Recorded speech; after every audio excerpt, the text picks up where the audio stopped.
Hello, everyone.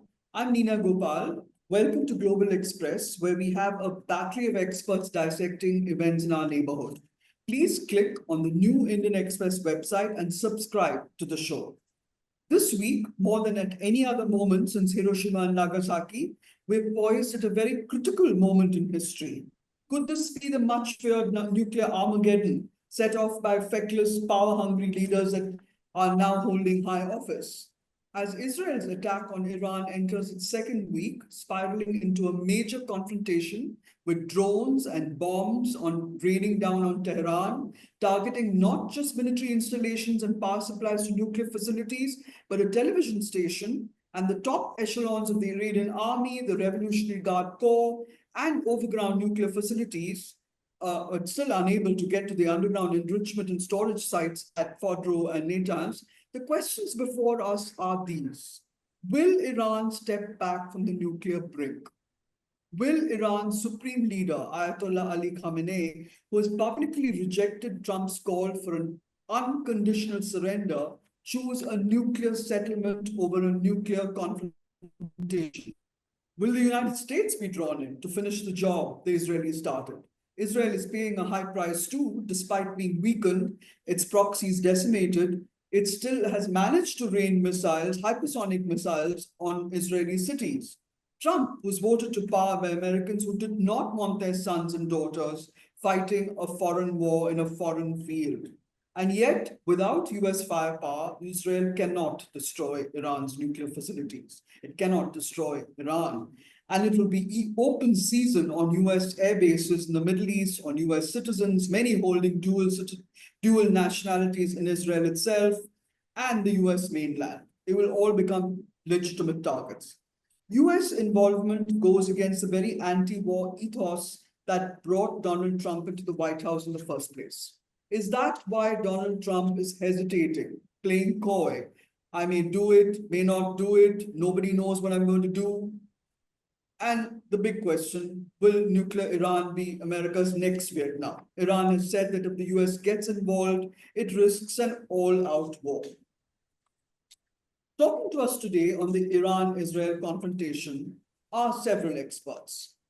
Ambassador Talmiz Ahmed, who has served twice in Saudi Arabia, in Oman, UAE, Kuwait, Yemen, and Iraq, and is a respected voice on the Middle East and a well-known author with 4 books, including West Asia at War. Welcome, Ambassador Talmiz Ahmed. Thank you very much, Neena. Dr. Waeil Awwad is a senior journalist and foreign affairs strategist who has worked across the Middle East and South Asia since the late 70s, covering conflicts in Sri Lanka, Kashmir, Afghanistan, and the Gulf. He even survived a kidnapping when he was embedded with US troops during the invasion of Iraq. Welcome, Dr. Awwad. Thank you, Neena. Professor Reza Talebi is an Iranian expert who works as a researcher and lecturer at the University of Leipzig in the Department of Oriental Studies. Welcome, Mr. Talebi. Let's start with you, Ambassador Ahmed. Could you give us the reasoning behind what brought Ayatollah Ali Khamenei and President Masoud Pezeshkian to even begin talks with the US in the first place? I mean, does Tehran actually believe that the US would allow them to keep their peaceful nuclear program going, even though it kept open the possibility that it could be weaponized into nuclear weapons? I mean, if they keep it at 60%, it's only a step away from weapons and grade enrichment of 90%. Why would the United States even be open to, originally to such a deal? I mean, Iran was hoping that, I suppose, that its frozen funds would be released and there'd be that. But what would it offer the US in return? This conflict, which started on 13th of June with direct Israeli assault upon Tehran and other Iranian targets, is fraught with extraordinary falsehood and misinformation. We were told initially by the Israelis that they want to destroy the nuclear weapons program. Repeatedly, numerous sources have said there is no weapons program in Iran. There is a nuclear facility which they are allowed under the Nuclear Non-Proliferation Treaty. there have been certain concerns about transparency. But no, but even the IAEA has never stated that there is a weapons program ongoing. American sources have said that there has not been a weapons program for the last 22 years. So what is all this about? I personally feel that the Israelis were intent on using the opportunity that their successes in Gaza and in Lebanon have given them to take a pot shot at the Iranians. But their entire effort from 13 June is not to fight the war on their own. It is to drag the Americans in. Now, the Americans know there is no nuclear program, so you can't continue this conflict on that basis. So they have made another basis, regime change. That now, with the help of the Americans, they are going to effect regime change. And suddenly Donald Trump emerges as the new Julius Caesar of the West, stands where he strikes a pose and says, I demand unconditional surrender. Excuse me, is the United States at war with Iran? Has there been any issue that they are agitated about at this stage that the Iranians are supposed to surrender? They are actually in dialogue.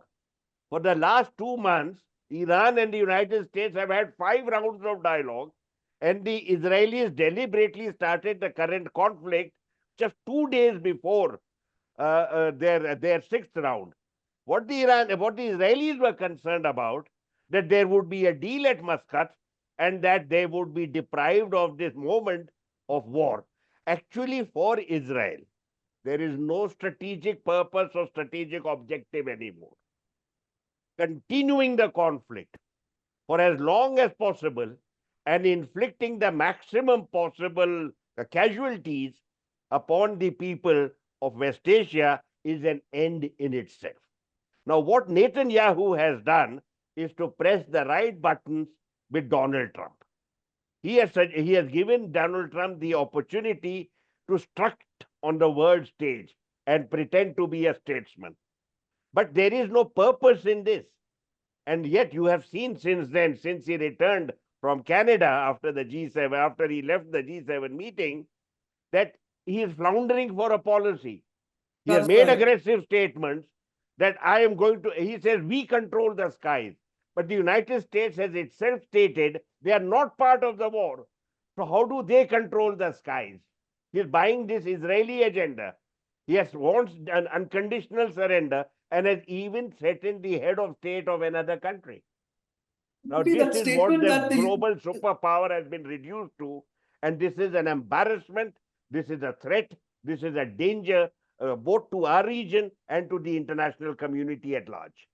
That's a very good point, actually. The fact that you're saying that Israel doesn't have the, the data to convince the world that Iran is weaponizing, and neither does the IAEA. But what is the point? What was the point then of holding those talks at all? Why did the US go into those holding those talks with Iran? That intrigues me a lot. And the second point I wanted to make is also that if Dr. Waeil Awwad could comment on that, the mood of the ordinary Iranian on the street is sheer panic.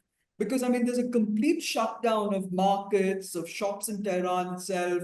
Residents are fleeing. Iran has published no official death toll, except the human rights activists have put out some figures abroad. But Tehran's neighborhoods that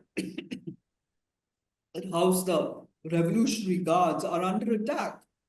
So what do you see happening to Iran, Dr. Waeil Awwad? Because this undercurrent of hostility towards the regime that we saw to begin with, when there were huge protests after Mahsa Amini was killed, has that dissipated completely?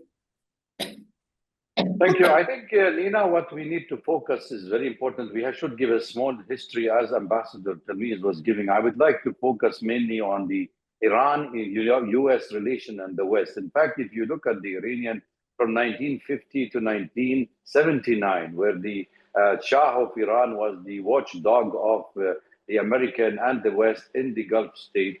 And in fact, in 1953, when Mossadegh was the prime minister elected democratically elected in Iran, he was toppled by the MI5 and the CIA, and they brought the Shah of Iran and they put him on That's power. right. And immediately the nuclear peaceful program started with the US, by the way. And it was firstly that 5 megawatt Bushehr reactor was sold by the American to Iran in 1957, 1964. Iran signed the NPT and the program was going on. The Shah wanted to buy 10 nuclear reactors. He went to Germany, to France, to UK, and the program was doing very well. He was a good man. He was allies of the West. And suddenly, when the revolution took over, they halted the program.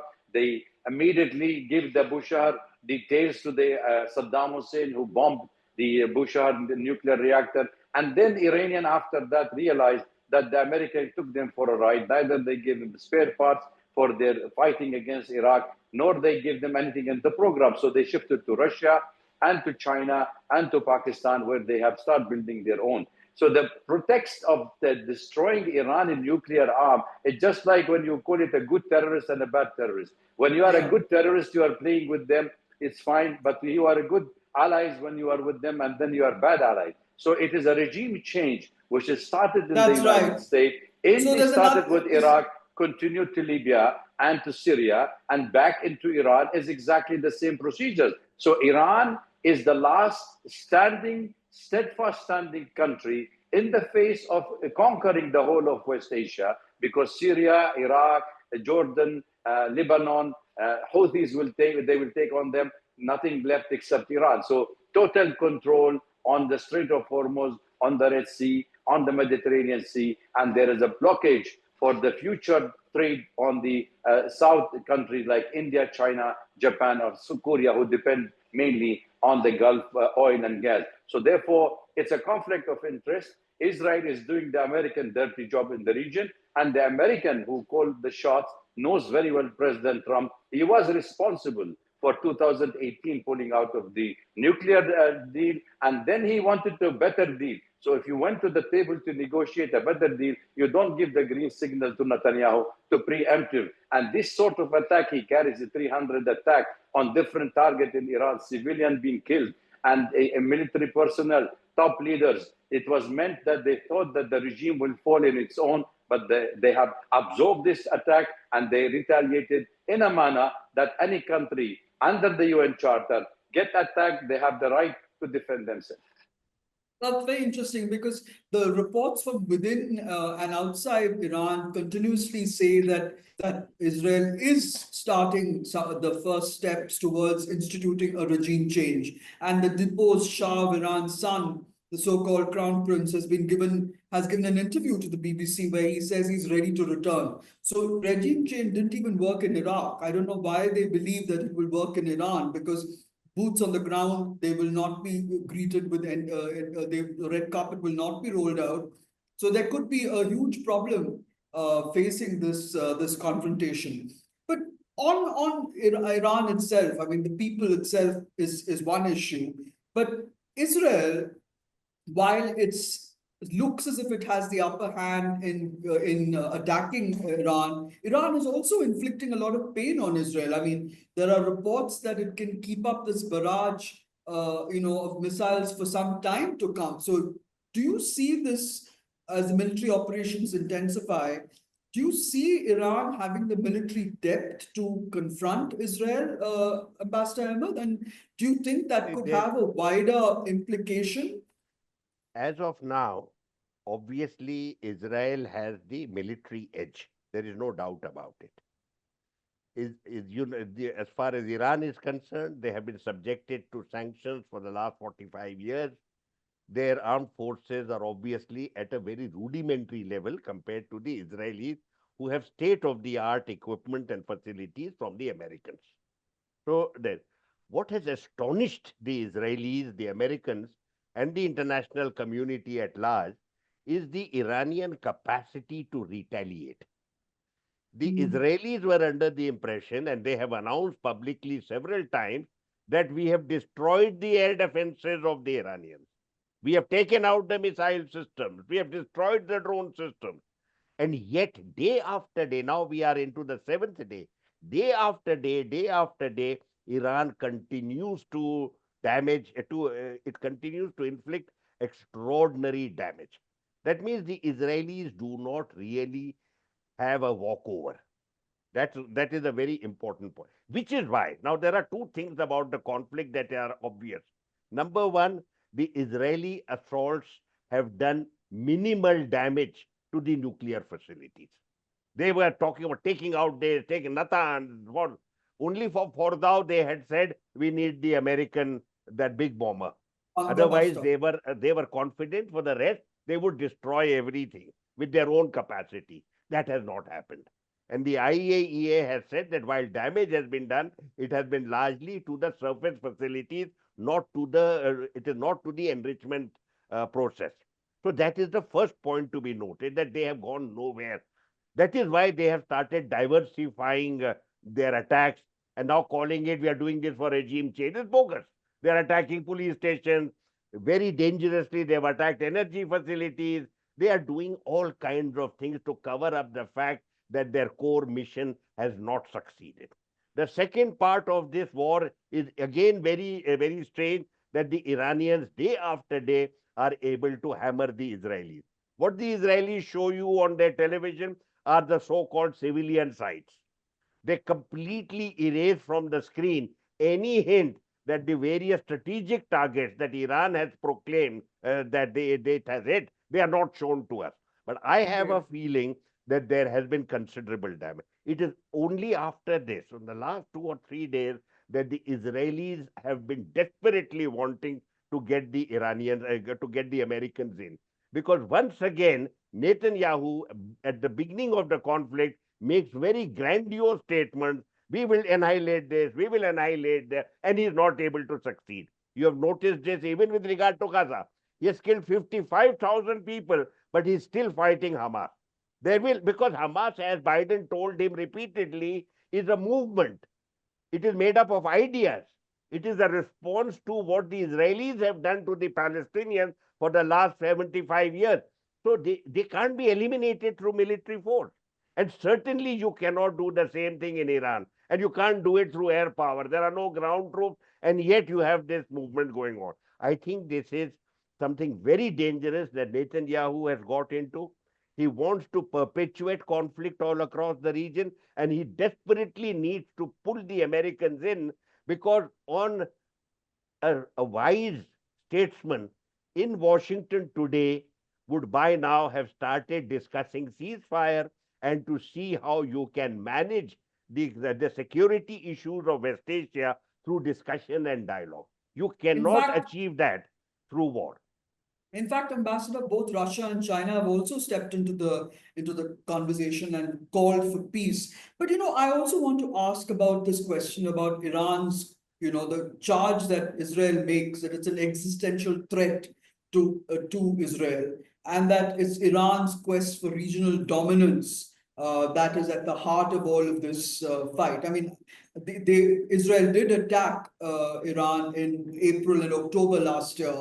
They attacked each other. But again, that didn't seem to go anywhere. So the question that I was asking myself is, why does Israel even believe it has a better chance this time? Has it because Iran is a weaker across the region? Because I mean, the Houthis are not as powerful as they were. Hezbollah has been sort of degraded. The Kataib Hezbollah has been degraded. And of course, Syria's Bashar al-Assad has gone into exile, and Hezbollah doesn't have the teeth that it once had. So, can it go it alone, Israel, for the time being, until Donald Trump makes up his mind on which way he's going to go?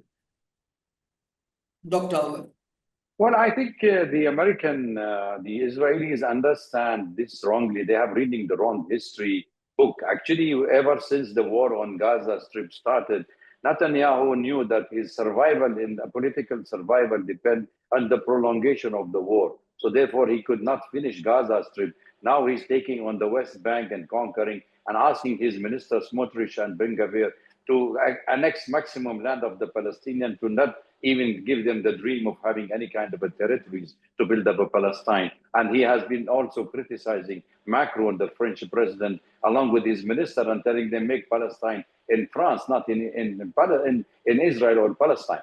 So therefore, he wanted to continue. And his success in Gaza, his success in Lebanon and Syria, in fact, he supported all this war to topple these regimes, and he has been successfully thought that he can drive this war into Iran and also achieve its objective of a greater Israel. Because in his mindset, he said, I want to leave a legacy like Golda Meir, that I've been able to expand Israel at the cost of the neighbor. In fact, he took 65 kilometers deep inside Syria. 3 provinces of Syria is under the control of Israel, literally speaking. So he wanted to expand this war into Iran, drag the United States into a regional war, end Iran on this region, and then we, as I said, totally control of the region. But they forgot that despite the fact that they may be promoting the son of the Shah, who does not mind that thousands of Iranian civilians get killed, so they bring him power to the power, like they brought his father, he wanted the same manner, but the Iranians have stood behind their government, all of them, because they know this attack by Israel is nothing to do with the nuclear program. It's to do with the pride of the civilized Iranian that they have been under tremendous attack. That's why you see people have moved out of their house. They're living in the street. They're in open air. We have families there. We are in touch with them. There is no internet. We just get one call on in the evening. We can continue talking to them. Everybody is in despair, but they said, no, we should defend our country. We should not let the American come back again and conquer or occupy us along with the British, because you should always remember that Israel did not carry this attack alone. And I can take my word, the attack carried out by 5 nations. That's very interesting. The German, the French, the UK, and also US and Israel. So this attack has been carried out, meticulously planned, and we knew. Even if I can add one more here, the stoppage of India-Pakistan war was meant by the United States because Mr. Trump had the pre-plan of attacking Iran. Even he took them to the negotiating table, because the culture of a cowboy, it means a diplomatic cowboy culture. He put the gun at the table, and at the same time, he wants you to negotiate. You don't sit with his term, he will put the gun and shoot you at the table. And that is what the President Trump culture, his DNA is built on these things. So I think they have misread the event. Russia and China, if they don't wake up like India, 3 of them wake up and realize that America wanted to disintegrate Iran and make it into a small country, and where they can push aside their influence or their tie-up with these countries, because they wanted to take Iran back, because the geopolitical importance of Iran, Ambassador Talmiz knows it very well. You know it very well, that the north-south corridors pass through Iran. The Silk Road from China pass through Iran. You can talk about the Strait of Hormuz, it's also Iran. So therefore, Iranian presence there, and it was the watchdog or the watchdog of the United States when they were in a good term. So yes. The United States, if you look at the commonality between the United States and Iran, they have so much in common to regional stability. But because America is doing Israel dirty war, that is what we landed. So Netanyahu taking the full advantage of President Trump, who pulled out of the deal first time, and then who went it again into another problem. He said, I will bring a better deal than Biden by allowing Netanyahu to attack Iran. So I think we have to see it from the interest of a wider perspective of the global or the superpower conflict of interest in this part of the world. That's very interesting. Ambassador Talmiz Ahmed, if I can come back to you, Israel's Operation Lion, to me, was a huge eye-opener on the kind of intel they had on the whereabouts of all these top officials of the Iranian army, the Revolutionary Guard, and all that. Israel clearly has very deep assets in that country, but where will it go? Because there are reports that Abbas Araghchi has been back in touch with Steve Witkoff, and that there's a very clear move by elements in the Iranian government, present Iranian government, to restart these negotiations with America. Do you think that is possible at all? Because Trump looks as if he wants to dump the diplomatic route and get Iran to not go nuclear, or was it all a sham? I mean, was this whole thing just a sham. The talks were a sham. This backroom maneuver, we don't know where it's going to go. And the fact is that is there a rift? Do you feel there's a rift at all between the mullahs and the government, which America could be cashing in on? You've been putting several questions on the table. Let me respond step by step. Number one, the conflict is still on. We are suffused in misinformation, falsehood, lies all the time. Very often, certain justifications are provided after the event. I mentioned to you that the Israeli project has failed in terms of damaging or seriously annihilating any nuclear program. It has not worked. So it has changed the entire process and said that, oh, it was always our intention was to do regime change. So from certain sources, not official sources, certain sources, because there are pro-Israel elements all across the United States, some of them have said that this whole business of dialogue was completely, it was a sham. It is not the case at all. 5 rounds took place. What is worrying is one particular matter. In the 4 rounds, the Americans accepted a degree of enrichment. The percentage was not mentioned in the public domain. Abruptly, suddenly, in the 5th round in Rome, you found the Americans insisting on 0 enrichment, knowing full well that the Iranians will reject it. They still agreed to the 6th round. That is where Donald Trump started going public and said, I have given them a deal. I've offered it to them. I've given them 60 days. They better make up their mind. I have a feeling that that is something which will be investigated later on. Because even the JCPOA allowed a degree of enrichment. The Nuclear Non-Proliferation Treaty also allows for enrichment. This is a highly technical matter as to what to do with the enriched uranium. In the case of JCPOA, whatever the Iranians had earlier above the prescribed limit had been shipped off to Moscow, to Russia. That's right. Any of these things could have been done. My view is, as of today, that the Israelis deliberately initiated the conflict so that the 6th round would not take place because they feared a deal. This is more or less now consensual. More and more people are saying this.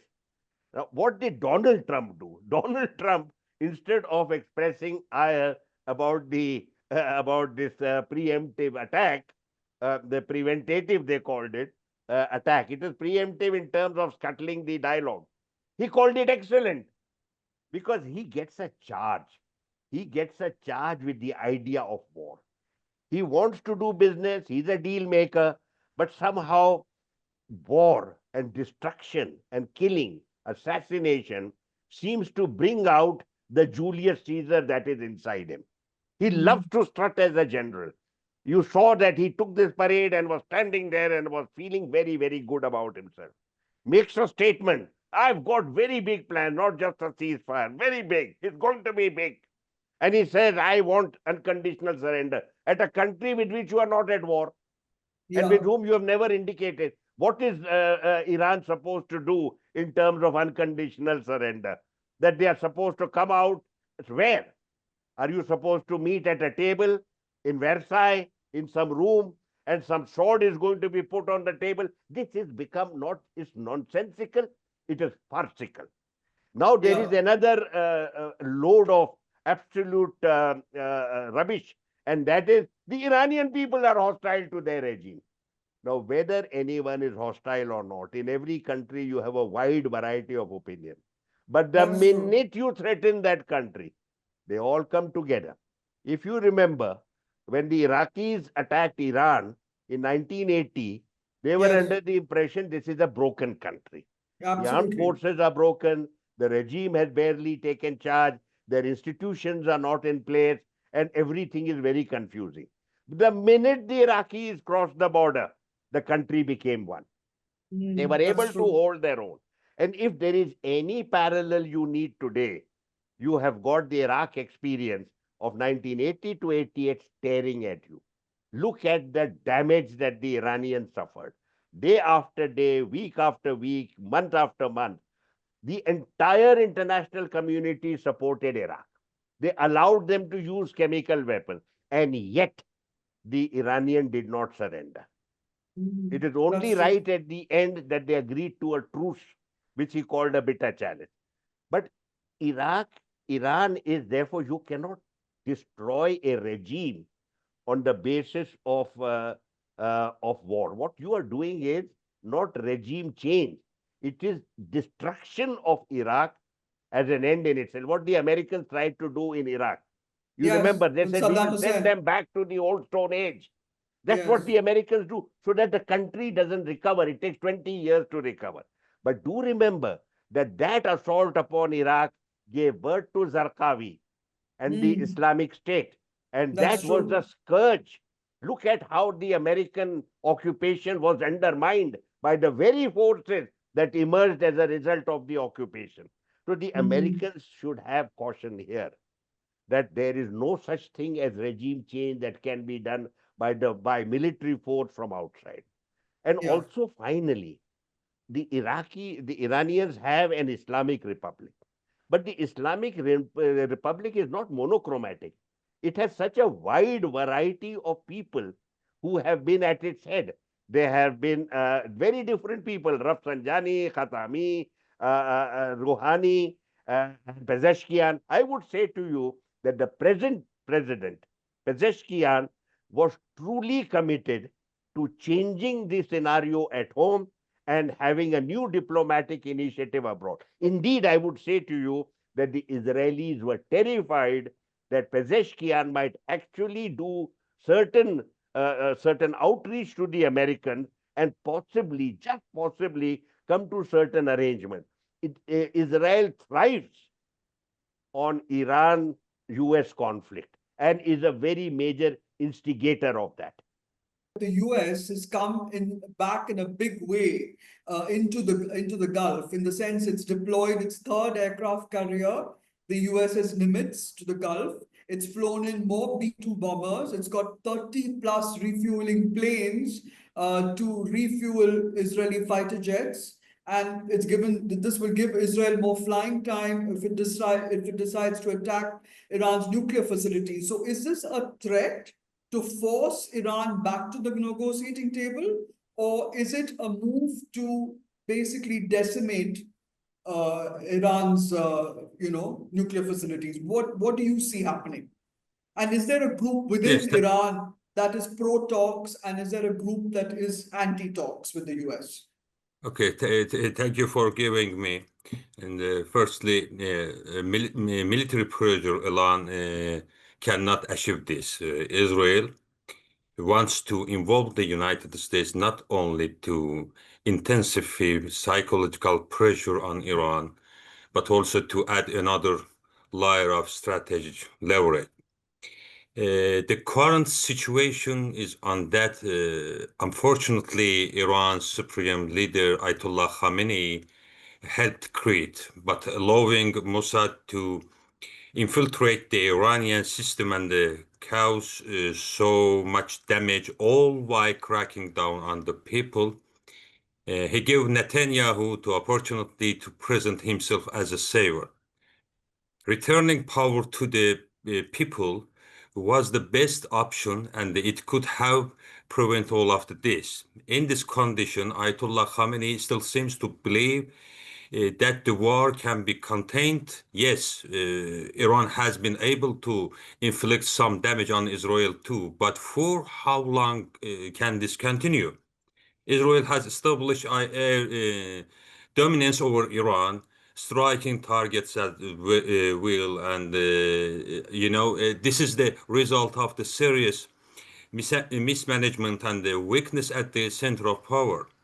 Even now, Khamenei refused to back down. I believe that the intent of full nuclear capitulation, which has already cost the Iranian people billions of the dollars, and the incentive of the submitting to Israel, both sides could be pushed toward the mutual de-escalation.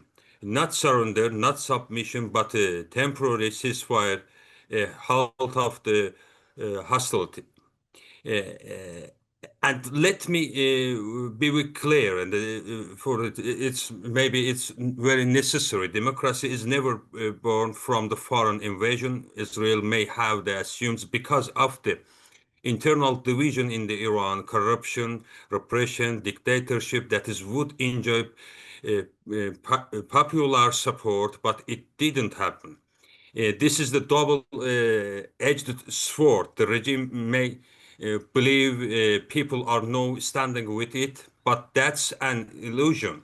The truth is the people are standing to defend their country, not the regime itself. Outside of Iran, unfortunately, there is a very little organization capacity prevent war. The radicalized media environment has turned everything into the false binary, either warmongering to the total opposition to any engagement. But the third path exists, the path of the diplomacy. It's required the U.S. to apply pressure on Israel to hold back, while also engaging Iran through in the regional neighbors. Many of the whom are just as alarmed and want tension to the escalate. As you know, the United States support Israel in every time and That's in the right. everywhere, and it's very big problem. And in the Trump duration, we can't understand the Trump. And the today Trump says something, and the tomorrow they Trump to decline the 2 days declaration, and it's a very confusing situation for the Iran and another country. Maybe in result, and at least the United States try to bombing the Iran as a further or the Natanz nuclear Natanz. structure to make a balance between the Iran and Israel, because Iran, such as the Ayatollah Ali Khamenei said, they will fight with the United States, and with the United States benefit and the result whole of the Persian Gulf and the whole of the which located in the another Gulf countries such as the Saudi and such as the Qatar, and it's make a big problem for the oil transfer and the energy transfer to the all of the world. And as a result, and in this time, the Iranian government tried to make a negotiation with the United States or continue this negotiation and make a same consensus inside the country to make a pressure to the Ayatollah Khamenei to give up from this strategy and this program to save our country. You know, That's right.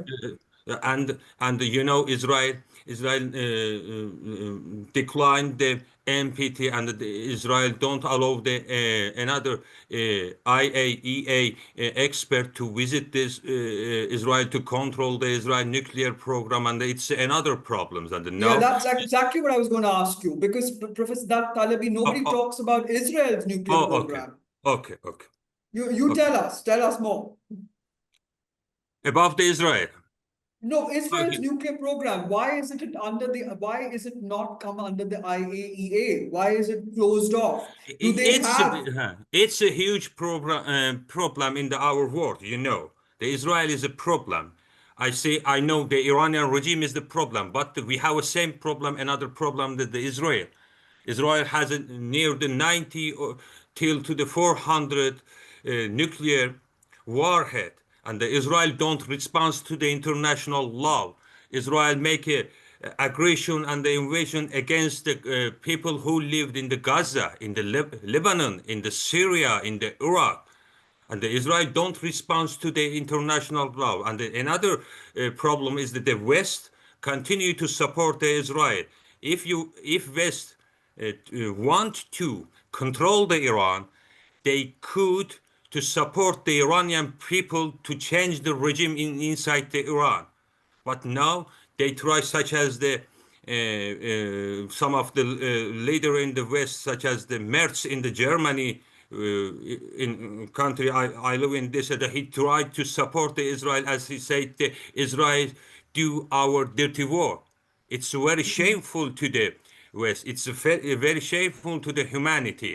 We don't speak and discuss about the war between the Iran and the Israel or the legitimacy for the Iranian government or Iranian regime.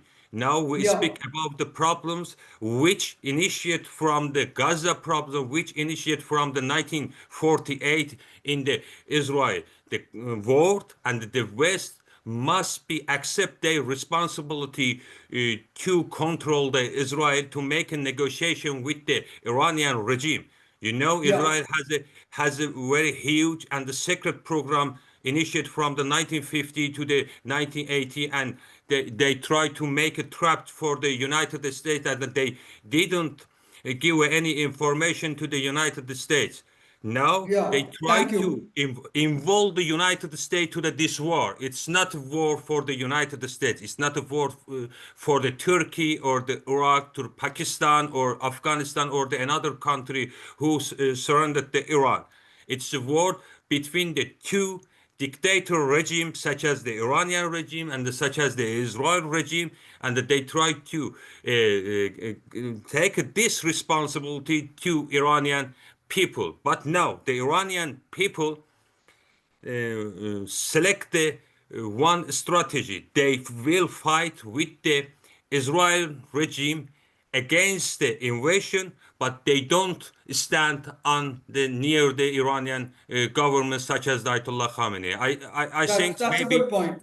okay, That's a very but good point. Thank you. Thank you. it's very common. I was in prison, and I am a political activist, and I was in the prison near the 3 years, and I lost my family, I lost my country. But now I say I don't like the Israel dictate everything, dictate my destiny. It's impossible to the Iranian population. After the Israel they continued this invasion against another country, such as the Turkey, such as the Afghanistan, such as the Pakistan, against the China's benefit in the West Asia. But no, no, we don't have any information because we are under the attacking the from propaganda, the mass propaganda in the social media. The Iranian people live the Tehran, and we have some conflict and inside the Iranian authority, and it's not true. Many of the information in the social media, it's not true. They try to make a emotional war. They try to make a electronical war. They try to make a economical war. And if they have a principle, and if they have a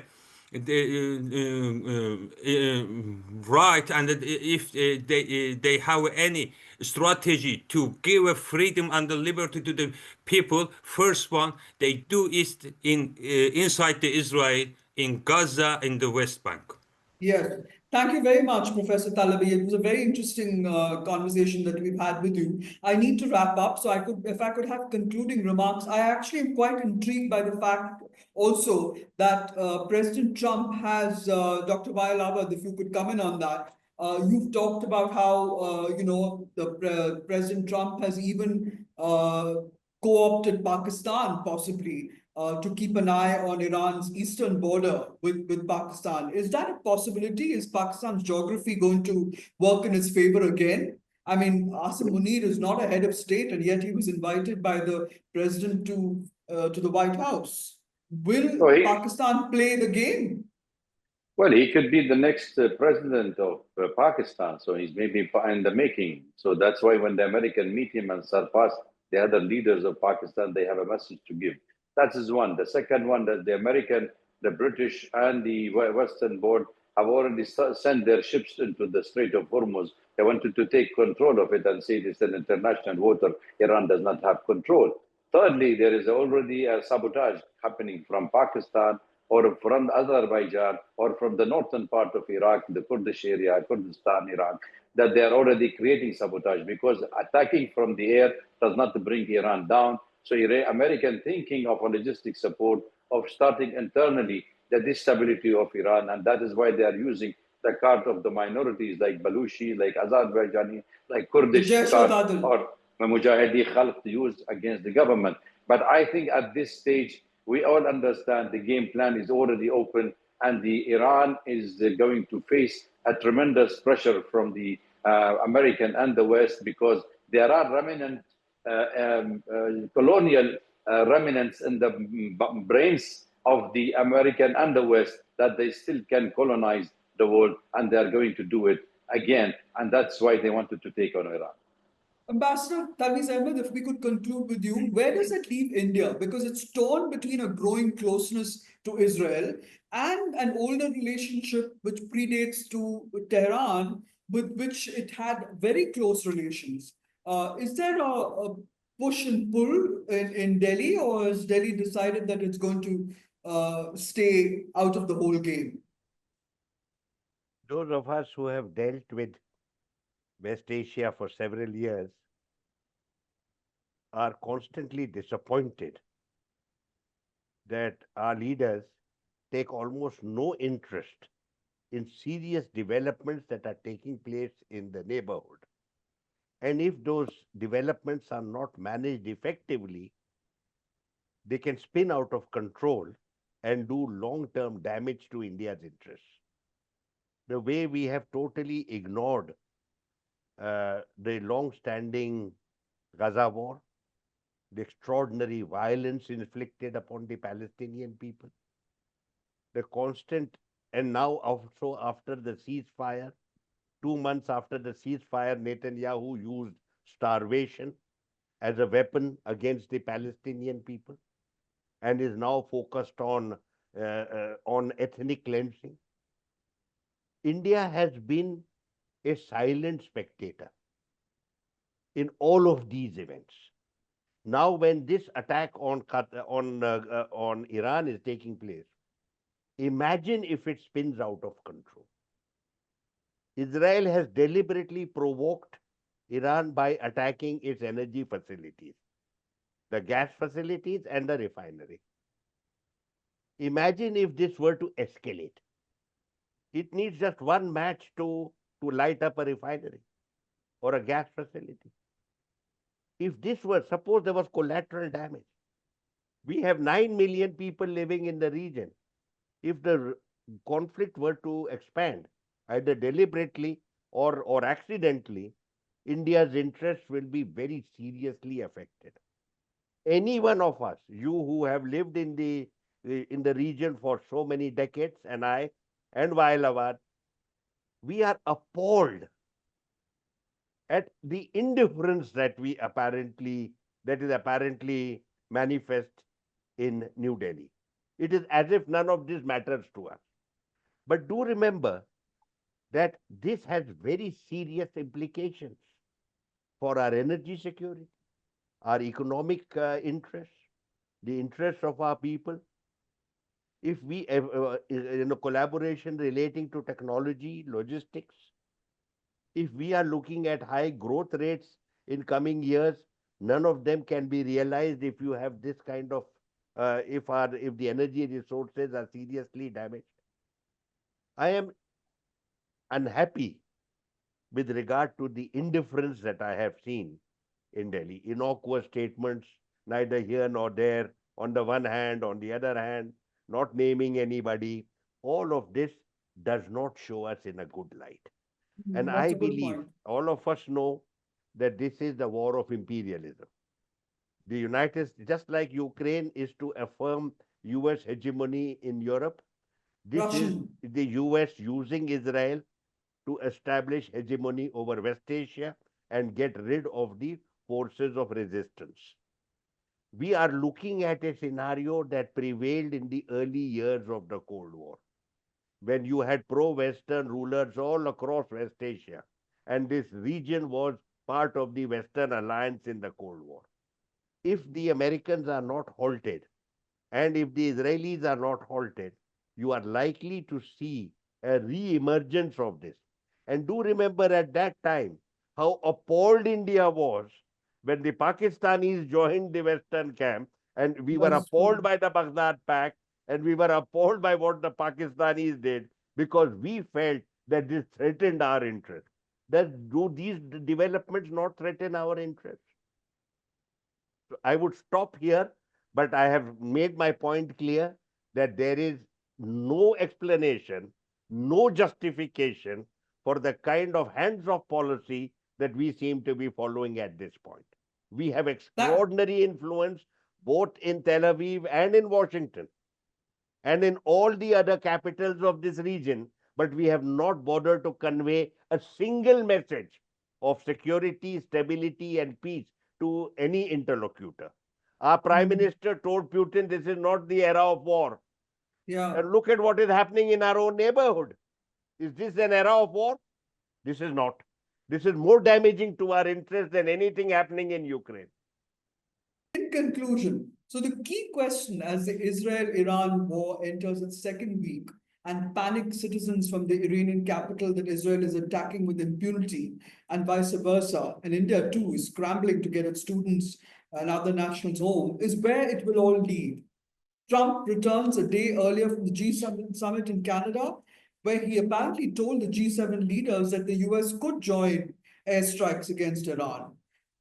He's also issued a verbal invective against Iran's Supreme Leader Ayatollah Ali Khamenei. So the key questions: what is the future of Iran? While Israel may have the upper hand, Iran is inflicting pain.